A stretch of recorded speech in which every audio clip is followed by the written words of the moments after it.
নমস্কার, good morning. নতুন একটি ভিডিওতে তোমাদের সবাইকে স্বাগত। এখন সকাল বাজে 10:30। তো এখন বেরোচ্ছি কারণ বাজারে যেতে হচ্ছে। আর এখন আর বেশি কথা বলছি না, আমি একটু বাজারে যাই, তারপর এসে তোমাদের সাথে কথা বলছি। অনেক দেরি হয়ে গেছে, সোনার বাবার স্কুল ছুটির সময় হয়ে গেছে, কিন্তু তারপরেও ওই বেরোবো করে ওই কাজ করতে করতে দেরি হয়ে গেল। তো চলো, আজকে অনেক কথা আছে, অনেক কিছু ভেবেছিলাম সকালবেলা কথা বলবো, কিন্তু হয়ে আর উঠলো না। এবার বাজারে যাই, বাজার থেকে একটু কেনাকাটা করি, তারপর সব কিছু বলছি। আজকে সারাদিনটা খুবই আশা করছি ভালো কাটবে। তো চলো, বাজারে যাওয়া যাক। এবার উঁচু রাস্তায় চলে এসেছি, কথাও বলতে পারবো না কারণ শ্বাস কষ্ট হবে আমার। আজকে আমাদের পুপাইয়ের জন্মদিন, তোমরা সবাই ওকে আশীর্বাদ করো যেন সুস্থ থাকে।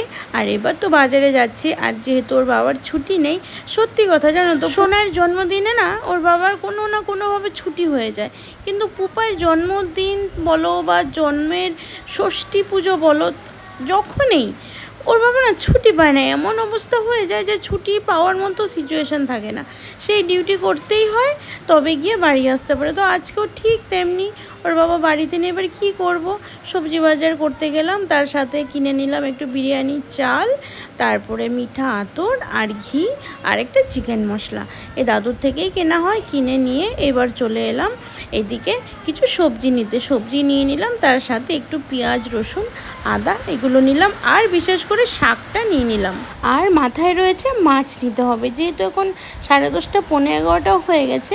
এবার মাছ না আর পাচ্ছি না, তো ভাবলাম যে আগে মিষ্টির দোকানে চলে যাই, অন্তত মনে থাকতে থাকতে মিষ্টিগুলো নিয়ে নিই। আর দেখবে কিছু একটা আয়োজন করতে গেলে নিজে হাতে যদি কোনো কিছু বাজার করতে যাই না, তখন একটা কনফিউশন কাজ করে যে কি নিলাম না, হয় একটা, আমার অন্তত হয়। তো আমার একটা টেনশন কাজ করে, মনে হয় এটা নিলে ওটা নিই।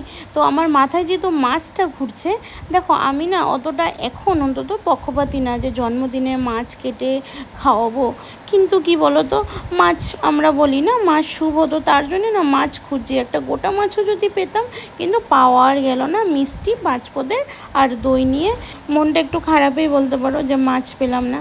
তো সেই হিসাবে বাড়ি চললাম। কি করব বলো, মাছ বাজার, এই বাজারটাতে মাত্র 2 জন বসে, আর একজন কোনো সময় বসে, একটা কাকিমা বসে। তো আজকে কাকিমাও বসেনি, তো দুজনেই দেখি মাছ তুলে দিয়েছে।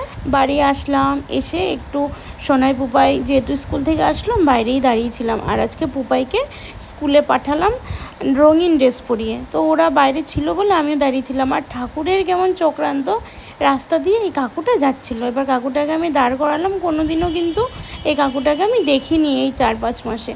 তো আমি বললাম, কাকু মাছ আছে? বলছে 1 পিসেই মাছ আছে, রুই মাছ আছে, খুব ভালো। তো তারপর কি করব, রুই মাছটার হচ্ছে ওজন 1 কিলো 300-350 গ্রাম হবে, তো 300 দামেই রাখলো। তো কিছু করার নেই, এবার এটা তো আর গোটা খাওয়া যাবে না। তখন ওই মাছের মাথাও নাকি দেয় দেখেছি শুভ কাজে, তো ভাবলাম যে মাছের মাথাটা তো অন্তত হবে। তো সেই হিসাবে এই মাছটা নিয়ে নিলাম। যেখানে ভেবেছিলাম পনির দিয়ে ওকে খাওয়াবো, সেই জায়গায় মাছটা যখন পেয়েই গেলাম, তখন মনটা যে এত ভালো লাগছে মানে বলে বোঝাতে পারবো না। তো কাকু খুব সুন্দর করে মাছটা কেটেও দিল, আর কিলো রাখলো কত, 200 টাকা করে। বলে না, যার যেখানে কপাল, যার যেখানে খাওয়ার। রোজ যে আমি বাড়িতেই খাবো তেমন না, আর যদি রোজ আমার 3 বেলা খাবার জুটবে তেমনও ব্যাপার না, যদি কপালে থাকে তাহলে হবেই।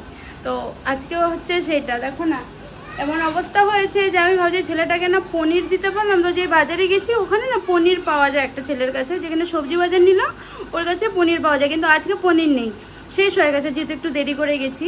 এই সোনাই, ঘরে আয়, পুপাইকে দিয়ে ঘরে আয়, গেট তালা দে। এবার আমি ভাবলাম পনিরও পেলাম না, মাছও পেলাম না। তো ঘরে ঢুকলাম, তো রিঙ্কি আসলো, বলছে আন্টি আমি একটু দোকানে যাবো।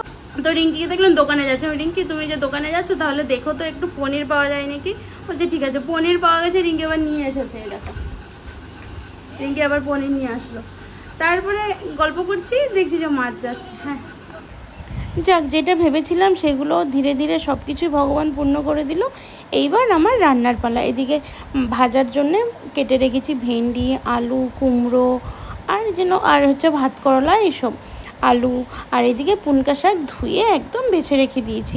এবার ভাবলাম প্রথমে পনিরটা বানিয়ে নেবার। আজকে পনিরটা একদম মাখা মাখা করে করব, শুধু গ্রেভি পনির করব। আর আজকে মশলাটা মাছ আর পনির করার জন্য একদম আলাদা করে কিছু করিনি, একবারে মশলা করে রেখেছি। তোমরা এই দুষ্টুটাকে আশীর্বাদ করো। এই যে দুষ্টুমি করে যাচ্ছে, এই সব নিয়েছে ওর খেলার জিনিস, ফুল ছিঁড়ে এনেছে গাছ থেকে। স্যানিটাইজারটা নষ্ট করছে কেন? না না, নষ্ট করি না। কি করছো? এটাতে আমি হাত ধুচ্ছি। নামে না, বিছনা থেকে নামে না। আমি হাত ধুতে যাচ্ছি। না, ধুতে হবে না, স্যানিটাইজার মেখে হাত ধোয় না। বসো বসো। খেলো, বিছনা থেকে একদম নামবে না, ঠিক আছে? এই বর্ষাকালে না আমি 7-8 বার করে শাক ধুই, কিন্তু তারপরেও না মন মানে না, মনে হয় না আরও 2-3 বার করে ধুয়ে নিই। দেখো না, শাক ধুয়ে রেখেছিলাম, আবার বানাবো তাই শাকগুলো কুচিয়ে নেব, তার আগে আবার ভাবলাম যে না 2-3 বার ধুয়ে নিই, যদি কিছু থেকে থাকে। তো এই আবার ধুয়ে নিলাম। আর এইদিকে মাছ ভাজাটাও হয়ে গেল, যেহেতু অনেকটা বড় মাথা, একটু সময় ধরেই ভাজা হলো। এবার আমি আজকে অল্প করে মাছ করব, এতগুলো মাছ তো করব না, কারণ সব কিছু নষ্ট হবে। আর এতগুলো যেহেতু আইটেম হবে, বেশি আইটেম দেখবে খাওয়াও যায় না। তো এদিকে মশলাটা বানিয়ে নেব, তার জন্য মশলাগুলো কেটে ধুয়ে রেখে দিয়েছি। এবার মিক্সিতে বেটে নেব, তাইলেই আমার মশলাটা হয়ে থাকলে দুটো রান্না একবারেই হয়ে যাবে, পনিরটাও হয়ে যাবে, মাছটাও হয়ে যাবে। আর জন্মদিনে কেক কাটিং করা এগুলো যেহেতু সোনার জন্য এখন করছি না, ওই জন্যে পুপাইয়ের বেলাও আমি এগুলো করছি না, কারণ সোনাইকে আমি বলেই দিয়েছি, সোনা এবার থেকে তোমরা তো দেখেছো অন্তত সোনার 2 বছর ধরে কোনো কেক ফেক কাটা হচ্ছে না, পুপাইয়েরও না। তো দেখা যাক পুপাইয়ের যে যখন 5 বছরের জন্মদিন হবে তখন দেখি, যদি মনে হয় তখন হবে একটু বড় করে, আর না হলে যেরকম বাঙালিয়ানাভাবে যেরকমভাবে করছি সেইভাবেই হবে। মেন হচ্ছে এখন পড়াশোনা।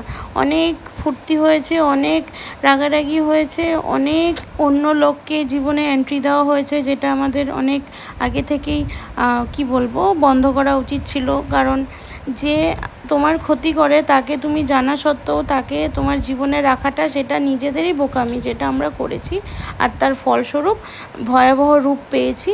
তো সেই ক্ষেত্রে এখন শুধু পড়াশোনা আর সংসার, এই ছাড়া আর কোনো কিছু না। এই ঘোরা বলো, একটু ঘুরবো, একটু আনন্দ করব, সব কিছু একটু একটু, আগের মতো আর কোনো কিছু না, কারণ ওরা বড় হচ্ছে, এখন পড়াশোনা আগে। আর আজকে দেখো না, দেরি হওয়ার কারণে তোমাদের সাথে তো কথা বলতে পারছিই না, শুধু রান্নার পর রান্না করে যাচ্ছি, কারণ অনেকটা লেট হয়ে গেছে। তো আর জানো তো, মাছটা রান্না করেছি, মাছটার গন্ধটা এত সুন্দর বেরোচ্ছে, যেহেতু গরম মশলা দিয়ে আজকে রান্নাটা করেছি। খুব সুন্দর একটা, সেই রানাঘাটের হোটেলে খেয়েছিলাম না, সেরকম আমি রান্না করার চেষ্টা করেছি। অনেকটা সেরকম তো হয়নি, কিন্তু অনেকটা কাছাকাছি এসছে। তো বেশ আমার ভালোই লাগছে, নিজে রান্না করার পর যদি সেই রান্নাটা মন মতো হয়, কি ভালো লাগে না বলো?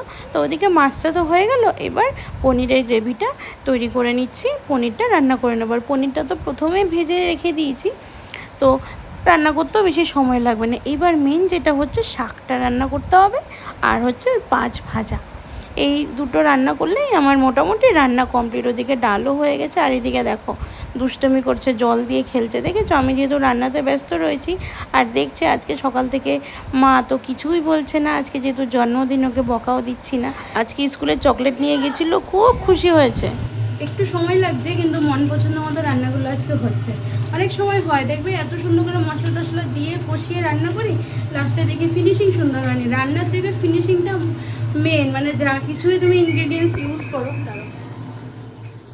রান্নার দেখতে যদি সুন্দর না হয়, দেখবে সেই রান্নাটা না মন পছন্দ হয় না। আর যত সুন্দর দেখতে হবে তত খাওয়ার ইচ্ছাটা বেড়ে যায়, তাই না বলো?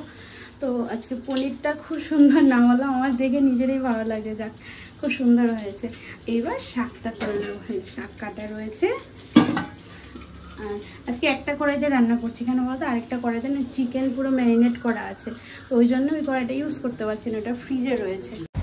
এবার সময়টা কিন্তু গড়িয়ে যাচ্ছে, এবার আমার কিন্তু টেনশন লাগছে, কারণ ওর বাবা ডিউটি থেকে চলে আসবে, আর সোনাই পুপাইকে খাবারটা দিতে হবে না বলো, জন্মদিন বলে কথা, তাড়াতাড়ি করতে হবে। রান্নাবান্না কমপ্লিট হলো, এবার সাজাবো। আর তার আগে এই যে দুজন বসে গেছে। জানো, জন্মদিনের দিনে একটা নতুন জামা কাপড় আনবো, সেটাও আর হলো না। একা আমি কি করে যাবো বলো, বেনাচিতি যাওয়ার মতো আর আমার ভয় লাগে, একা একা এখানে অভ্যাস নেই তো। কলকাতা তো আমি কত আর একা একা এটা ওটা করেছি। আর যেহেতু বাড়ির সামনেই ছিল সব কিছু, তো তাতে অসুবিধা হতো না। এখানে তো অনেকটা দূর না বলো, তো ওই জন্য আমার অতটা সাহসে কুলায় না। কেউ যদি থাকতো তাহলে হয়তো চলে যেতাম। তো আমি ওর বাবাকে বলেছি থাক, আজকে এটা করতে হবে না, পরে দেখা যাবে। ভেবেছিলাম ছেলেটার জন্য কিছু একটা কিনবো ওর গিফট হিসাবে, কোনো কিছুই করা হয়নি।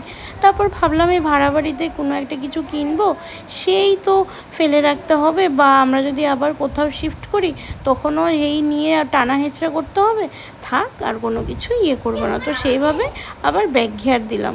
আর এদিকে পনিরের গ্রেভির কালারটা কি সুন্দর হয়েছে না বলো, আর দুর্দান্ত হয়েছিল কিন্তু খেতে। নিজের হাতের রান্না নিজেই প্রশংসা করছি। এদিকে মিষ্টি এনেছিলাম 5 পদের, এই মিষ্টিটা কিন্তু দারুণ ছিল, নারকেলের ছিল পুরোটা, খুব সুন্দর ছিল। আর মিষ্টি দইটা নিয়ে এসেছি, দইটা আমার অতটা পছন্দ হয়নি, আমার কলকাতার দই বেশি ভালো লাগে। হ্যাঁ, এখানের দইও অনেক টেস্ট, কিন্তু এই দোকানের দইটা আমার অতটা পছন্দ হয়নি। তো মানে মিষ্টির থেকে টকটাই বেশি। আর এদিকে দেখো থালা সাজানো কমপ্লিট হয়ে গেছে। বাড়িতে যেভাবে যেরকম ছিল জিনিসপত্র সেইভাবেই একটু সাজিয়ে দেওয়ার চেষ্টা করেছি। জানি না আদৌ ঠিকঠাক করতে পেরেছি কিনা, তোমরা জানিও কেমন লেগেছে আমার এই থালা সাজানোটা।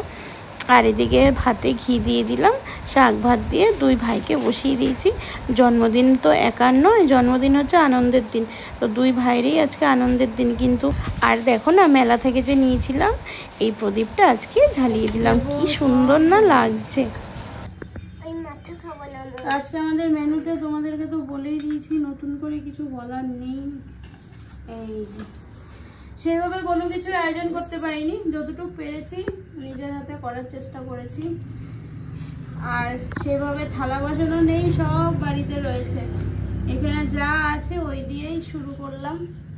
দেখা যাক, শোনো, ঠাকুরের নাম নিয়ে আর ঠাকুরের আশীর্বাদ মাথায় নিয়ে আজকের জন্মদিনটা ছোট্ট করে পালন করা হচ্ছে।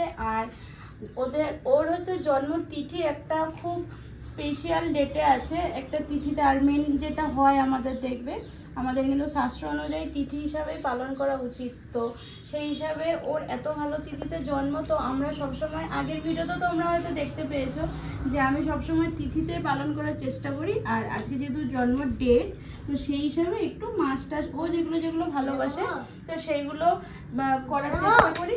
তো এই হিসাবেই আজকে অল্প ছোটোখাটো করে একটু রান্নাবান্না করে ওকে আজকে দিলাম। আর বাকি যেদিন তিথিটা সেই দিন একটু সুন্দর করে পায়েস টায়েস করে তারপর জন্মদিনটা পালন করার চেষ্টা করবো। বেলুন টেলুন হবে না, ভালো ভালো টেস্টি।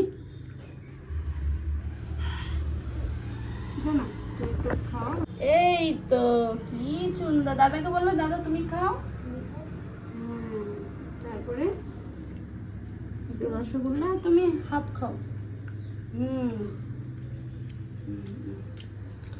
শুধু ভাইয়ের জন্মদিন বললেই হবে? এই হয় বলো, ছোট থাকলে যতজন বাচ্চা থাকে সেদিন মনে হয় সবারই জন্মদিন। এটা কি জিনিস বানাচ্ছ মম? দাঁড়া, আলু দেবো, আলু দিস নি। এটা নিয়ে দাদা দাদা খাওয়াবে তোমাকে, তোমার দাদা না, না মুখটা সামনে আনো।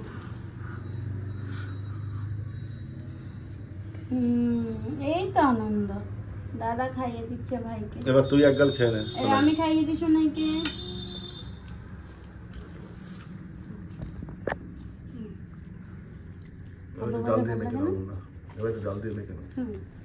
আচ্ছা, মাছের মাথাটা কে খাবে? তোমরা বলো প্রিয়াঙ্কা রোজ কেন ভিডিও দাও না? জানো তো, তোমরা বলো বলেই না আমি তাও ভিডিওগুলো পোস্ট করতে পারি, না হলে সেটাও হতো না।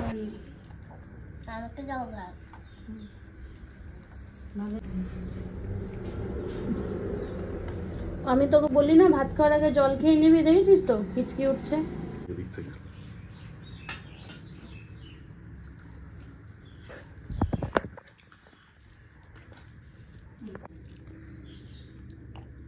নারকেলের ইয়েটা তো দারুণ। হ্যাঁ, দারুণ। আজকে একটা নতুন ধরনের মিষ্টি এনেছি, নারকেল কোরানো তো নাড়ু পাওয়া যায় না, এটা হচ্ছে নারকেলগুলোকে ওই ঝুড়ো আলু ভাজা বলে না, ঝুড়ি আলু ভাজা না, ওই ঝুড়ি আলু ভাজা যেরকম কেটে কেটে সরু করে করে ওরকম পুরো চিনি শিরা হোক বা গুড় দিয়ে গোল, সুন্দর লাগছে দেখতে। আমি প্রথমে ভেবেছিলাম যে ওইটা হয়তো আমি প্রথমে ভেবেছিলাম এটা হয়তো উপর দিয়ে এমনি একটু ছড়িয়ে দিয়েছে, নিচে হয়তো এমনি শুধু মিষ্টি টিষ্টি হবে, কিন্তু না, পুরোটাই দেখছি ওরকম। আচ্ছা, দুপুর পর্যন্ত তো খুব ভালোই কাটলো। এবার সন্ধ্যাবেলা বাজে 7:30, সোনাই পুপাই ম্যামের কাছে পড়ছে, আর আমি এদিকে চলে এলাম রাতে একটু বিরিয়ানি রান্না করব বলে। এদিকে লবঙ্গ আর এলাচ দিয়ে চালটা বসিয়ে দিলাম। গুড ইভিনিং, এখন বাজে 7:30, রাত্রি সন্ধে দুটোই বলতে পারো। তো আজকে তাড়াতাড়ি করে একটু বিরিয়ানি বসালাম, আর আজকে পুপাইয়ের জন্মদিন হিসাবেই, মানে আজকে পুপাইয়ের জন্মদিন হিসাবে পুপাই যেহেতু একটু বিরিয়ানি খেতে ভালোবাসে, তো সেই মনে করি আজকে একটু বিরিয়ানির আয়োজন করলাম। এবার দেখা যাক কতটা কী হয়। আর কি বলো তো, যেহেতু একটু বর্ষাকালটা পড়েছে তো গরম তো আছেই, কিন্তু সেই গরম তো আর নেই বলো, তো তার জন্য সাহস করে রান্নাঘরে আসলাম, না হলে না আমার সুন্দর করে রান্নাঘরে ঢুকতে ইচ্ছা করে না। তো এদিকে চিকেনটা কিন্তু মোটামুটি 90% কমপ্লিট হয়ে গেছে, আর এদিকে চালটা চাপিয়ে দিলাম, ভাতটা রেডি হয়ে গেলেই দমে দিয়ে দেবো। আর চিকেনটাও হয়ে গেল, এবার শুধু দম দেওয়ার পালা। এবার একটু দম দিয়ে দিলেই বিরিয়ানিটা রেডি হয়ে যাবে। আর বুঝতে পারছো আজকে যেহেতু এদিক ওদিক একটু দেবো ইচ্ছা আছে, আর এদিকে দেখো পুরো চাপ হয়ে আছে। এরকম করে বিরিয়ানি করে, কিন্তু ওই যে পাত্র যেরকম থাকে সেভাবে করতে হচ্ছে, কিন্তু বিরিয়ানিটাও বেশ ভালো হয়েছিল, ওর বাবা যা বললো। আর তো এই যে রাত্রেবেলা সোনাই পুপাইকে খাইয়ে দিয়ে আমরা একটু খেয়ে নিলাম। তাও হলো, এখন বাজে 10:10 রাত, আর একটু বৃষ্টি হলো, মানে একটু বলতে এই যে ভিজলো, জাস্ট উঠোনটা ভিজলো, আবার বৃষ্টি থেমে গেল। তো কিন্তু ওই একটা হয় না, বৃষ্টি পড়লে একটু ঠান্ডা ঠান্ডা লাগে, ওই ব্যাপারটা নেই। এখন একটু চান করবো, ঘুমানোর আগে চানটা করে ঘুমালে একটু ভালো লাগে। আর ওদিকে সোনাই পুপাই ঘুমিয়ে গেছে, ওরা ঘুম থেকে উঠলো, মানে সোনাই তো টিউশন গেছিলো, টিউশন থেকে এসে ওকে খেতে দিলাম, আর পুপাইকে সেই টেনে হিঁচড়ে তুলে বললাম যে বিরিয়ানি হয়েছে উঠো। তারপর এই বিরিয়ানির কথা শুনে উঠে খেলো, খেয়ে আবার মুখ টুক ধুয়ে দিয়ে জল খেয়ে আবার ঘুমিয়ে পড়লো। আর আমাদেরও খাওয়া হয়ে গেল। তো চলো, আজকে সারাদিনটা বেশ ভালোই কাটলো। হয়তো তোমাদেরকে আমি বেশিক্ষণ টাইম দিতে পারিনি। দেখবে দিন শুরুর প্রথমেই না যদি একটু লেট করে কিছু শুরু করি, তাহলে কিন্তু সব কিছুই লেজে গোবরে হয়ে যায়। তো আজকে আমার ক্ষেত্রে তাই হয়েছে, ওই জন্য তোমাদের সাথে সেইভাবে কথা বলতে পারিনি, ওই সবটাই ভয়েস ওভার দিতে হয়েছে ভিডিওতে। তো চলো, আজকের জন্য আসছি। সবাই খুব ভালো থেকো, সুস্থ থেকো এবং সাবধানে থেকো। নমস্কার।